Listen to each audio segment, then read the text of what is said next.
हाय दोस्तों, नमस्कार। तो हम पढ़ते हैं एक कहानी। उसका नाम क्या है? एक लड्डू तीन सपने। यानी कि एक लड्डू के तीन सपने। एक समय की बात है, तीन मित्र थे। एक ब्राह्मण, दूसरा क्षत्रिय और तीसरा था जाट। एक दिन तीनों यात्रा पर निकले। पहले पड़ाव पर जब उन्होंने रसोई बनाई तो चूरमे के 4 लड्डू बनाए। तीनों ने एक एक लड्डू खा लिया।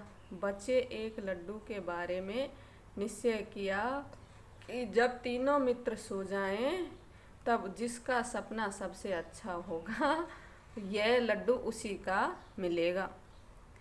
तीनों सो गए। सुबह उठने के बाद ब्राह्मण ने कहा, मुझे इतना अच्छा सपना आया है कि लड्डू मुझे ही मिलेगा। क्षत्रिय व जाट ने कहा, पहले अपना सपना तो सुनाओ। तब ब्राह्मण ने अपना सपना सुनाया। मैं एक बड़े शहर में पहुंचा। वहां संध्या पूजन कर ही रहा था कि 8-10 आदमी आए और बोले, हमारे साथ चलो, तुम्हारा विवाह कराएंगे। मैंने सारी बात पूछी तो उन्होंने बताया कि यहाँ के राजगुरु की पुत्री का विवाह आज होने वाला था। बारात आने पर पता चला कि दूल्हा काड़ा है। सगाई के समय दूसरा लड़का बताया गया था। दूल्हे को देखकर राजगुरु क्रोधित हो गए। उन्होंने दूल्हे समेत बारात को धक्के देकर वापस भेज दिया। हमें उन्होंने ये आदेश दिया है कि जो भी सुसंस्कृत ब्राह्मण पुत्र मिले उसे ले आओ, उसी के साथ कन्या का विवाह कर दिया जाएगा। आप जैसा योग्य युवक कहाँ मिलेगा? हमने तय किया कि राजगुरु की पुत्री का विवाह आपके साथ ही किया जाए। कृपया आप हमारे साथ चलिए। मैं उनके साथ राजगुरु के महल में पहुंचा। वहाँ मेरा विवाह उस लड़की के साथ धूमधाम से हुआ। सुंदर और सुशील पत्नी मिली। साथ ही राजगुरु का दामाद बनने के कारण राज सम्मान भी खूब मिला। बालो है न अच्छा सपना। यह सुन क्षत्रिय ने कहा, मित्र, मेरा सपना तुमसे भी अच्छा है। यह कहकर उसने अपना सपना सुनाना शुरू कर दिया। उसने कहा, मैं एक शहर में पहुंचा। वहाँ के राजा की मृत्यु हो गई थी। उस राज्य में एक परंपरा थी कि अगर राजा निसंतान मर जाए तो सारे राज्य में ढिंढोरा पिटवा कर यह सूचना दे दी जाए और 12वें दिन सभी लोग विशाल मैदान में इकट्ठा हो जाएं। इसके बाद एक हाथी को सूंड में माला देकर घुमाया जाए। वह हाथी उसके गले में माला डाल दे, वही राजा बने।